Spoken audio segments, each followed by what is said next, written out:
7h56. Os primeiros casos de Covid-19 nas aldeias indígenas do Brasil escancaram a omissão do governo em criar ações efetivas para proteger essa população. Confira na reportagem de Leandro Barbosa. A chegada da Covid-19 às aldeias indígenas do país causaram apreensão e medo. Diversas etnias tiveram iniciativas de fechar as suas aldeias, mas encaram o desafio de controlar a invasão de garimpeiros e madeireiros. A falta de apoio do governo intensifica o desafio de impedir que a Covid-19 se espalhe pelas aldeias. Para a liderança indígena da Associação dos Povos Indígenas do Brasil, Dinamantuxá, esse vírus veio agravar a ausência do Estado dentro das terras indígenas. E o nosso temor é que esse vírus, uma vez adentrando dentro das terras indígenas, iria ocasionar novamente um verdadeiro genocídio, como ocorreu no passado. E essa problemática que veio nos assustar, que veio recordar o que aconteceu no passado, é justamente porque as instâncias de governo, hoje, que têm o dever institucional com os povos indígenas, a exemplo da FUNAI e da SESAI, que é a Secretaria Especial de Saúde Indígena, vinha passando por um processo de enfraquecimento institucional. E esse enfraquecimento gerou uma fragilidade na atuação desses órgãos. Então, automaticamente, quando a FUNAI para de fiscalizar, há um avanço do desmatamento, há um avanço do garimpo ilegal, há um avanço de pessoas adentrando dentro das terras indígenas, até porque não há um papel do Estado de fiscalizar, de cumprir com seu dever institucional. Por isso que hoje nós falamos que o genocídio está institucionalizado. E o vírus veio agravar ainda mais a ausência do Estado dentro das terras indígenas. Dinamã explica que a PIB tem se articulado com os órgãos nacionais e internacionais para garantir a proteção dos povos indígenas. Precisamos que o Estado cumpra com o seu dever constitucional de garantir e promover o direito e o bem-estar dos povos indígenas, principalmente no que tange à saúde. Então, a PIB tomou essas iniciativas, primeiramente, do isolamento, mas estamos buscando, através de vaquinha, buscando apoio, inclusive apoio internacional, para tentar suprir essa ausência do Estado.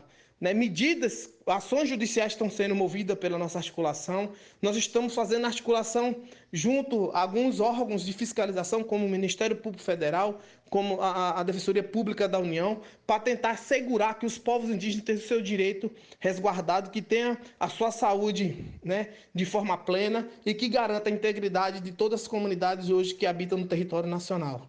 Infelizmente, a resposta ainda não está sendo a contento, tendo em vista que o vírus já chegou em algumas comunidades, como o povo ticuna, como o povo cocama, que já teve óbito, nesse caso, nós já contabilizamos 5 mortes de indígenas. O governo tenta macular, que são a quantidade exata de pessoas, de indígenas que já faleceram, colocando que foram 3, infelizmente já foram 5. Sabemos que há também dados totalmente imprecisos, uma vez que não estão fazendo a devida testagem, não há um teste para que nós sabemos de fato quantos indígenas estão contaminados. A coordenadora-geral da COEAB, Coordenação das Organizações Indígenas da Amazônia Brasileira, Nara Baré, aponta que a falta de ação da FUNAI é um indicativo da omissão do governo quanto aos povos indígenas. Nara cita a cidade de Manaus como um exemplo de colapso na saúde pública e teme o que pode acontecer na cidade que tem a maior população indígena do Brasil. O que a gente vem sentindo, o total descaso com os povos indígenas residentes ou que estão em trânsito nos centros urbanos, de uma forma preconceituosa, desconsiderando os casos notificados na cidade. A gente tem isso muito claramente do que está acontecendo no estado do Amazonas. Os municípios do estado do Amazonas, eles não têm infraestrutura e estrutura para lidar com essa situação, não há respiradores. E todos, independente de indígenas e não indígenas, eles são removidos para Manaus. Manaus é uma capital, para além de ser a capital do estado do Amazonas, é a capital onde mais tem a presença de povos indígenas. E a própria omissão desse estado, e a morosidade da FUNAI no apoio às comunidades indígenas, que a FUNAI ela recebeu 11 milhões de reais e não consegue utilizar esse recurso para ajudar as populações indígenas, isso nos traz uma reflexão e um alerta, do que realmente a FUNAI hoje ela tem como objetivo, como missão. O que a gente presencia com os indígenas que estão, por exemplo, na cidade de Manaus, que eles não fazem, né, não há testes rápidos, não há testes para se fazer ao Covid-19, somente para as pessoas que estão em estado muito grave pelo próprio colapso que a saúde no estado de Manaus ela está passando. Então, o colapso é tanto nos hospitais quanto também nos cemitérios, e a gente não quer isso para ninguém. Então, a gente fala sobre essa nossa preocupação da morosidade, da falta de respeito, da omissão do Estado perante a nós indígenas. Roberto Liebgut, um dos coordenadores do Conselho Indigenista Missionário, o CIMI, afirma que não houve por parte do Estado ações efetivas de controle e prevenção à Covid-19 nas comunidades indígenas. No que se refere especificamente aos povos indígenas, não se teve até o mês de março nenhuma preocupação, nenhuma medida efetiva, nenhum alerta estabelecido, né?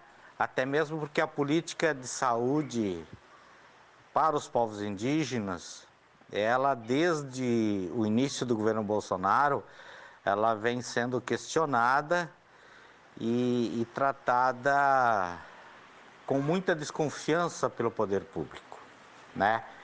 Então não se pensou medidas que efetivamente pudessem seguir numa lógica de políticas de ações preventivas nas comunidades.